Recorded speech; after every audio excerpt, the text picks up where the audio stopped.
성도 여러분 안녕하십니까? 2021년 10월 1일 금요 새벽 말씀 함께 나누겠습니다. 벌써 10월이 되었습니다. 오늘 함께 나눌 하나님 말씀 본문은 욥기 1장 1절에서 5절까지의 말씀입니다.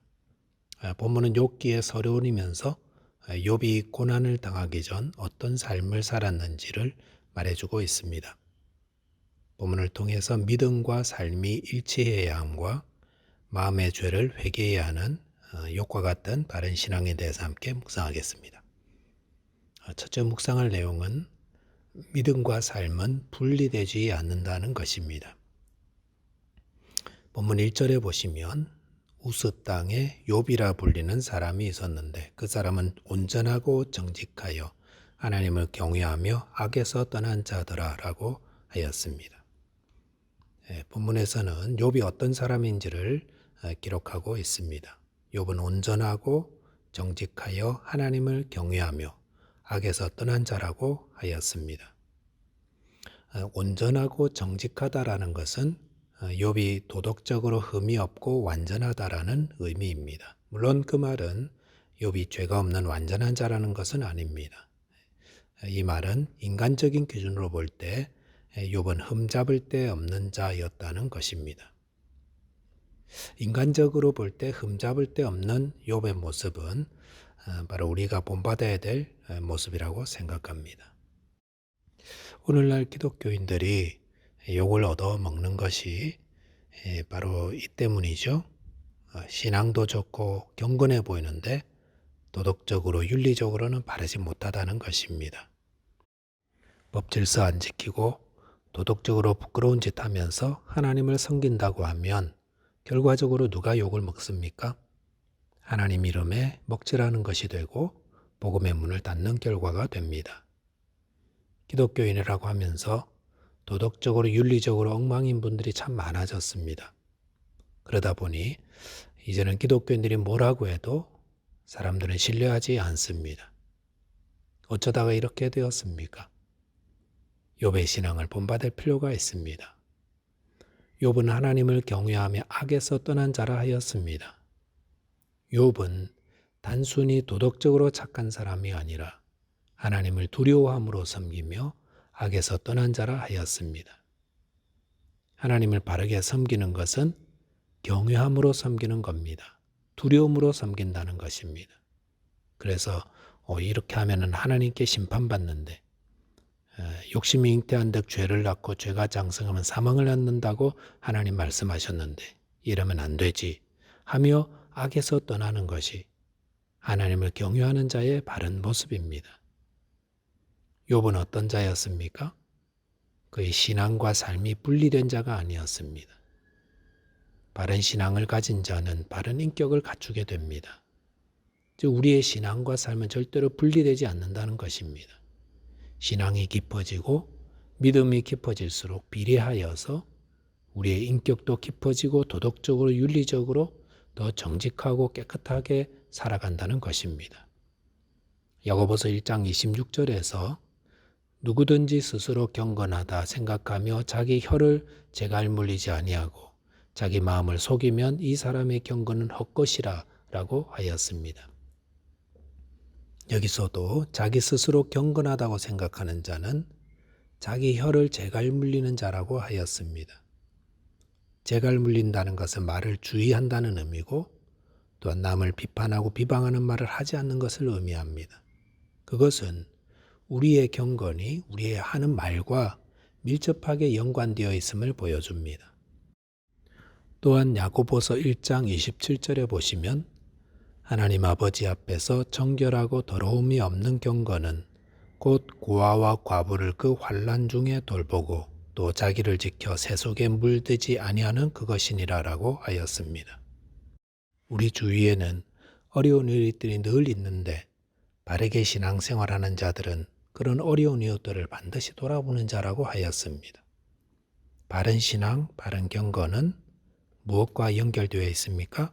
바른 언어 생활, 그리고 또 도덕적 윤리적 삶으로 나타나게 되어 있습니다.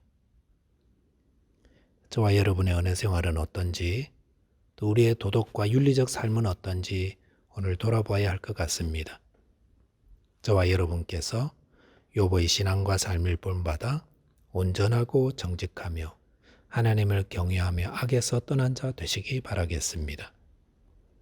둘째는 마음의 죄를 회개해야 합니다. 본문 2절 3절은 욥이 얼마나 다복하고 부유했는지를 보여줍니다. 그는 아들 7과 딸 3이 있었다고 했습니다. 또한 그의 소유물은 양이 7,000마리, 낙타가 3,000마리, 소가 500결이, 암나귀가 500마리에 종도 많았다고 했습니다.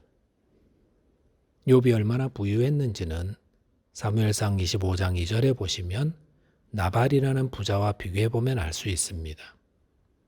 나발은 심히 큰 부자라고 하면서 그의 양이 3,000, 염소가 1,000마리라고 하였습니다. 양이 3,000에 염소 1,000마리를 가진 나발을 큰 부자라고 했는데 이에 비해서 욥은 그보다 배나 더 많은 양이 7,000마리, 낙타가 3,000, 소가 500결이, 거기다 암나귀가 500마리라고 했으니까 욥은 나발과 비교할 수 없이 큰 부자였음을 말해줍니다.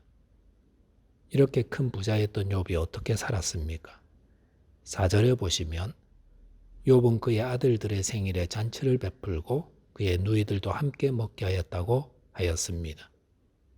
이것은 욥이 그의 가정과 자녀들을 잘 다스려 화목하게 지냈음을 보여줍니다. 그리고 5절에 보시면 그들이 차례대로 잔치를 끝내면 욥이 그들을 불러다가 성결하게 하되 아침에 일어나서 그들의 명수대로 번제를 드렸으니 이는 욥이 말하기를 혹시 내 아들들이 죄를 범하여 마음으로 하나님을 욕되게 하였을까 함이라. 욥의 행위가 항상 이러하였더라라고 하였습니다.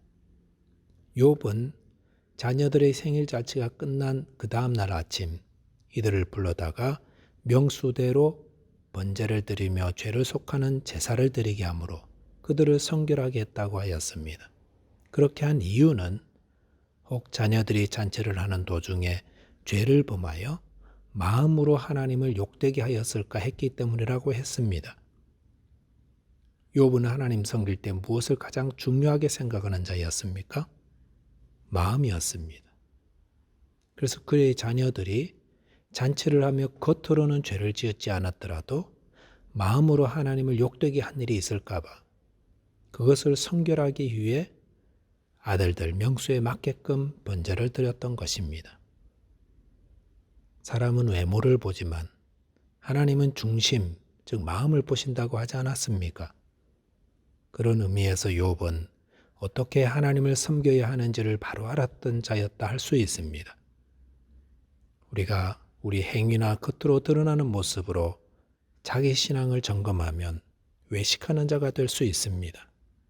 즉 마음은 주님께 멀리 있으면서 입으로만 행동으로만 주님을 잘 섬긴다고 보일 수 있기 때문입니다. 그래서 예수님은 마태복음 24장 26절에서 너는 먼저 안을 깨끗이 하라. 그리하면 겉도 깨끗하리라 하였습니다. 우리가 하나님 믿고 섬길 때 초점 맞춰야 하는 것은 우리의 마음입니다. 우리의 마음이 우리 믿음의 출발점입니다. 로마서 10장 10절에서는 사람이 마음으로 믿어 의에 이르고 입으로 시인하여 구원에 이른다고 하셨습니다. 요한계시록 3장 20절에서도 예수님을 모셔드리는 것은 마음이라고 하였습니다. 내 마음에 예수님 모셔드리고 그분과 교제하며 지내는 것이 바른 신앙생활입니다. 그래서 우리가 가장 잘 지켜야 되는 것, 우리의 마음입니다. 잠언 4장 23절에서 무릇 지킬 만한 것보다 더욱 내 마음을 지키라 하였습니다. 마음으로 범죄하지 않도록, 마음에 헛되고 더럽고 음란하며 가증한 생각들이 들어오지 못하도록 잘 지켜야 합니다. 이를 위해서 마음으로 행하는 미움, 간음, 욕심, 더러운 생각들 즉시 회개해야 합니다. 그럴 때 욥과 같이 주님 기뻐하는 자로 하나님께 영광을 돌릴 수 있습니다. 말씀을 정리하겠습니다.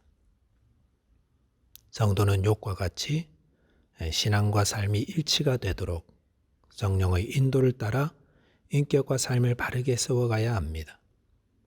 또한 마음의 죄를 회개함으로 하나님의 마음에 합한 자 되어야 하겠습니다. 기도하겠습니다. 하나님 아버지, 욥기를 통해 욥의 신앙 살펴보게 하심을 감사합니다. 저희들도 욥처럼 하나님을 경외하되 우리의 삶과 신앙이 일치가 되게 하여 주시고 또 마음을 살피시는 하나님 앞에서 자신의 죄를 회개하며 정직한 자로 살아가게 하여 주옵소서. 예수 그리스도 이름으로 기도하옵나이다. 아멘.